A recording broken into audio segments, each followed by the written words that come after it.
Bonjour et bienvenue. Aujourd'hui, on se penche sur des documents assez intéressants sur une tactique de négociation. C'est l'art de demander plus. Les sources qu'on a, des notes, des extraits, elles avancent une idée qui peut paraître un peu contre-intuitive, non? Pour avoir ce qu'on veut, faudrait commencer par demander plus. Notre objectif, c'est de décortiquer ça. Pourquoi on nous dit ça et comment ça marche concrètement? Oui, c'est une excellente question. On va regarder la logique derrière, voir si ça marche tout le temps ou s'il y a des cas où c'est pas une bonne idée. Et puis surtout, comprendre les mécanismes psychologiques en jeu. L'idée, comme les textes le montrent, c'est vraiment d'optimiser ses résultats en égo. Ok, alors allons-y. Le point de départ des documents, il est assez direct. Faut arrêter de demander juste assez. Faut voir plus grand. C'est présenté comme une stratégie fondamentale pour gagner en négociation. Et ce qui est fascinant, c'est la justification. Les textes insistent bien, c'est pas une question de cupidité. Non, l'idée c'est de se créer une marge de manœuvre, une sorte de, comment dire, de marge de sécurité. Voilà. En demandant plus que son objectif réel, on s'offre la possibilité de faire des concessions. Ah, et c'est là que ça devient vraiment intéressant. L'aspect psychologique. Les sources expliquent que ça donne à l'autre partie le sentiment d'obtenir quelque chose. Le sentiment d'avoir fait céder son interlocuteur. Pendant que celui qui a demandé plus, lui, il se rapproche de son vrai but. Malin? Exactement. C'est un jeu d'équilibre assez subtil en fait. La concession, elle est plus vue comme une perte sèche. Elle devient un mouvement stratégique qui était prévu dès le début. On anticipe qu'il faudra lâcher un peu de lest.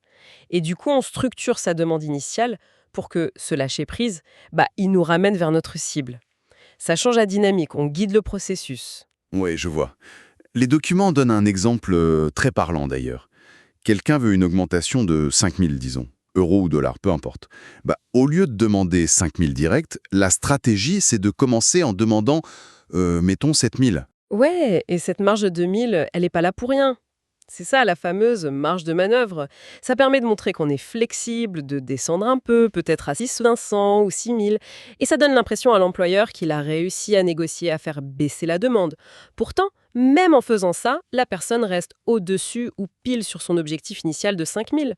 Et parfois, on peut même atterrir un peu au-dessus, genre 5500, ce qui est mieux que l'objectif de départ. Cet exemple, il pose une question quand même. Comment on détermine ce plus? Les 7000, ils sortent pas d'un chapeau, j'imagine.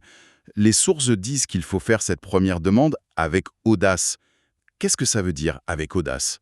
C'est juste le chiffre? C'est une très bonne question. Et c'est central.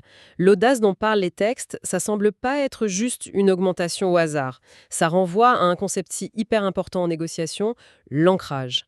Comme le disent les textes, la toute première offre, la première demande, elle donne le ton. En posant un chiffre élevé, mais attention, pas complètement fou non plus, on fixe une ancre. Un point de référence dans la tête de l'autre. D'accord. Donc cette première demande, même si elle paraît haute, elle sert à cadrer toute la discussion qui suit. Elle influence ce qu'on perçoit comme acceptable. C'est exactement ça. Cette encre initiale, elle influence la façon dont toutes les autres offres vont être évaluées après.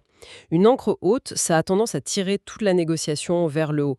Même si on fait des concessions des deux côtés, statistiquement, le point d'accord final a plus de chances d'être élevé si l'encre de départ était ambitieuse. C'est comme si on déplaçait la zone d'accord possible vers le haut. Ah oui, je comprends mieux pourquoi les sources disent que ça redéfinit la zone d'accord. Même si on n'obtient pas le chiffre audacieux du début, le simple fait de l'avoir posé peut amener à un meilleur résultat final. Meilleur que si on avait commencé plus bas, quoi. C'est tout à fait l'idée. L'audace initiale, c'est pas une fin en soi, c'est un moyen pour rehausser le niveau général de la négo. Ça crée aussi un effet de contraste. Après avoir entendu une demande à 7000, une contre-proposition à 500 ou 6000 peut sembler plus raisonnable à l'autre partie. Plus raisonnable que si on avait demandé 5000 dès le départ, par exemple. Alors, pour quelqu'un qui nous écoute et qui a une négociation en vue, le message clé, c'est un peu « allez-y, osez demander plus ».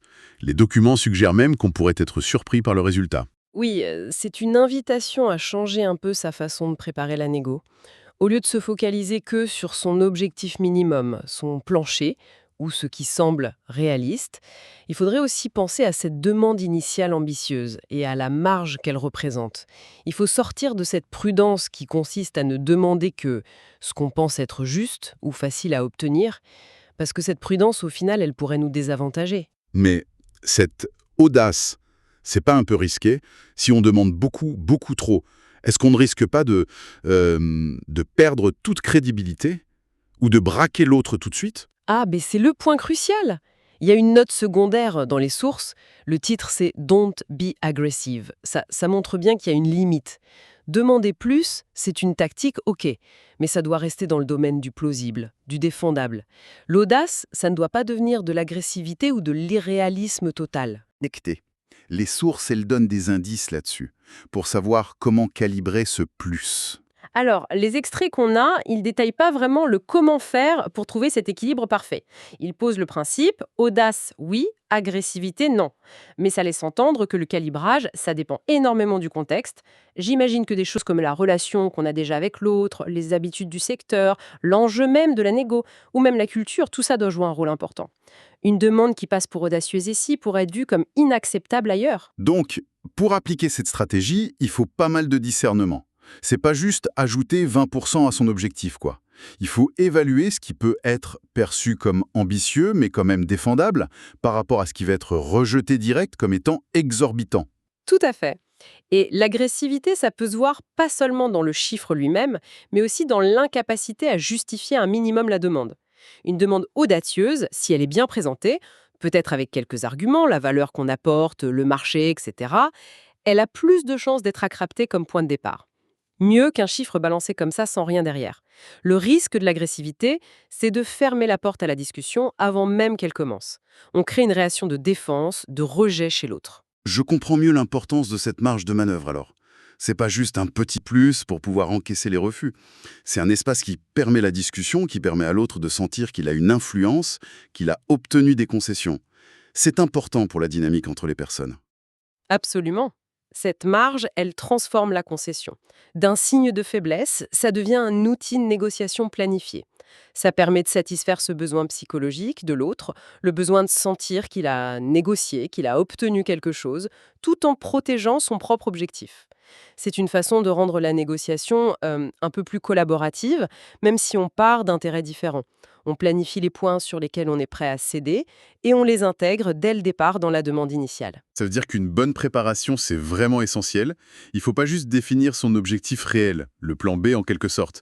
Il faut aussi définir cette demande initiale audacieuse, le plan A, et la justification qui va avec. Et puis prévoir les paliers de concession possibles. Oui, c'est une approche beaucoup plus structurée que de juste y aller et voir comment ça se passe. Ça demande de réfléchir en amont à la valeur de ce qu'on négocie, aux attentes probables de l'autre et à la dynamique qu'on veut créer. L'exemple des 5 000 versus 7 000, il illustre bien ça. Le 7 000, c'est pas juste plus. Il est calculé par rapport à l'objectif de 5 000 et à la marge qu'on juge nécessaire pour bien négocier. Est-ce que les sources parlent de situations où cette stratégie serait moins bonne, voire contre-productive? Je pense par exemple aux négociations où la confiance est hyper importante. Une demande initiale trop haute pourrait être vue comme un manque de transparence, non? C'est une bonne remarque. Les extraits qu'on a ne développent pas spécifiquement ces contre-indications, mais la mention «don't be aggressive» suggère implicitement que oui, la pertinence de l'audace dépend du contexte relationnel. Dans une relation de long terme, basée sur la confiance, une demande qui semble trop gonflée pourrait effectivement abîmer cette confiance. Tout l'art serait alors de formuler une demande qui soit ambitieuse, mais qui reste perçue comme légitime et respectueuse de la relation. C'est un équilibre délicat, c'est sûr. Il faut donc lire finement la situation avant de décider jusqu'où on pousse l'audace dans la première proposition. C'est pas une recette miracle qu'on applique partout pareil. Non, absolument pas. Et c'est sans doute pour ça que les sources insistent sur l'idée de marge stratégique, plutôt que sur une formule mathématique. C'est un outil à adapter. Une demande trop timide, on risque de laisser de l'argent ou de la valeur sur la table. Une demande trop agressive, on risque de tout bloquer. L'intelligence de la négociation, c'est de savoir naviguer entre ces deux écueils. Bon, si on essaye de résumer ce qu'on a vu aujourd'hui à partir de ces documents, le message principal, c'est que demander plus au début d'une négo, c'est pas tellement de la gourmandise, c'est plutôt une tactique réfléchie. C'est ça, c'est une approche qui cherche à utiliser la psychologie de la négociation à son avantage. Ça permet de créer un espace pour des concessions qui soient acceptables pour les deux parties, d'influencer la perception de la valeur avec l'ancrage et potentiellement d'arriver à un accord final plus avantageux que si on avait été plus direct ou plus modeste au départ. La clé, ça semble vraiment être cette préparation. Définir son objectif réel, fixer une demande initiale audacieuse mais crédible et anticiper les concessions. tout en faisant attention à pas franchir la ligne de l'agressivité pour pas tout casser. C'est une excellente synthèse. La stratégie invite à être plus proactif et moins réactif dans la gestion des concessions.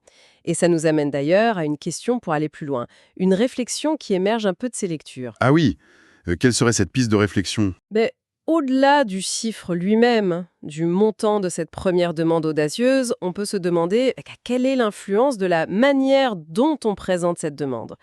La confiance qu'on affiche, le ton qu'on utilise, la qualité de la justification qu'on esquisse peut-être, comment tous ces éléments non quantitatifs, ils impactent la réception de cette encre et le déroulement de la suite.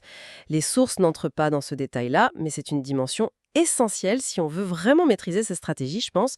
C'est une excellente pensée pour conclure. La forme pourrait bien compter autant que le fond quand on lance cette première proposition audacieuse.